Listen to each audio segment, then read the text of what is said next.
The coronavirus has taken a terrible toll on this planet. We'll see it surpass 15 million cases. We've already lost about 600,000 lives.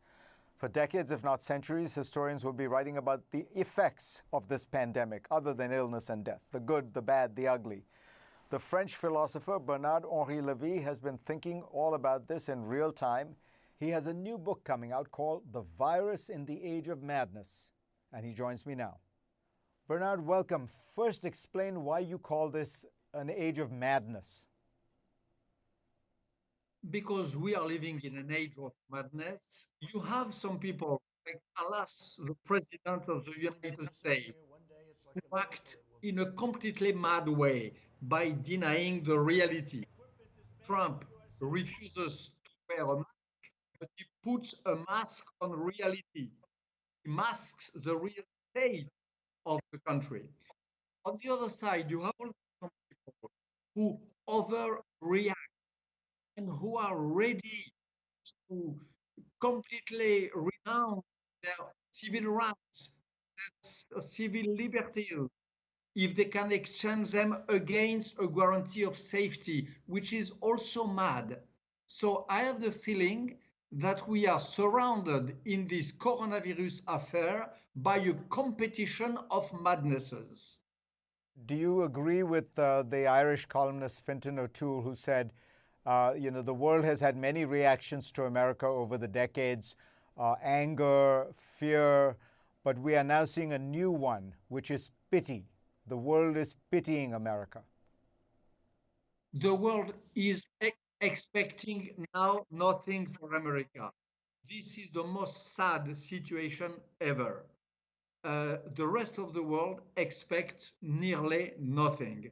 We are back, and this is one of the things which appeared with this pandemic. We are back to a world sort of pre-Christopher Columbus.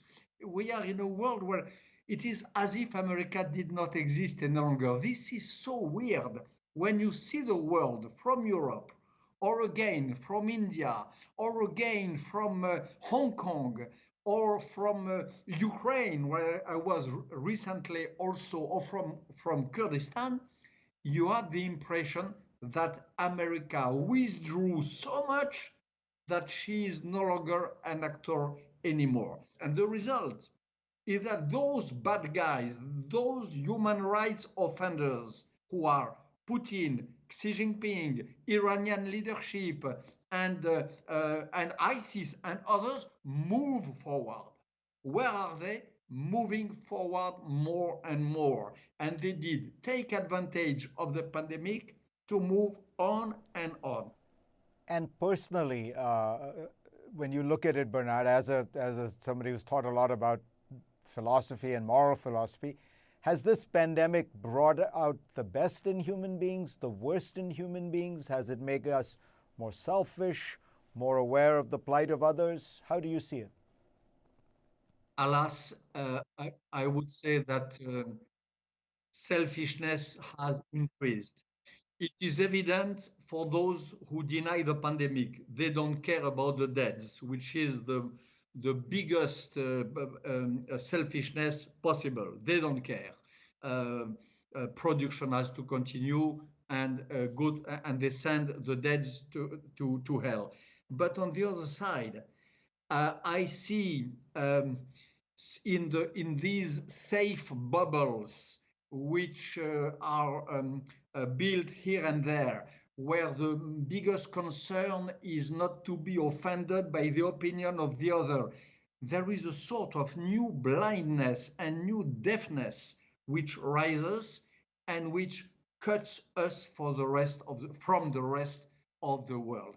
And I see in America, like in Europe, or in Europe, like in America, as in America, so many people who took advantage of the pandemic to really get rid of the world.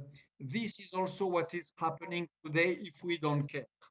The confinement was inevitable. We were right to be confined, but we really have to be anxious and eager to step out of that and to go back to the world and to care again about our brothers in humanity who have nothing, who have no house to shelter inside, and even in America, who have no access to healthcare, and so on. So confinement is necessary, but cannot be the last word of ethics and humanity. If not, we will live in a world of generalized selfishness. Bernard-Henri Lévy, always a pleasure to talk to you. Thank you, Fareed. Thanks a lot.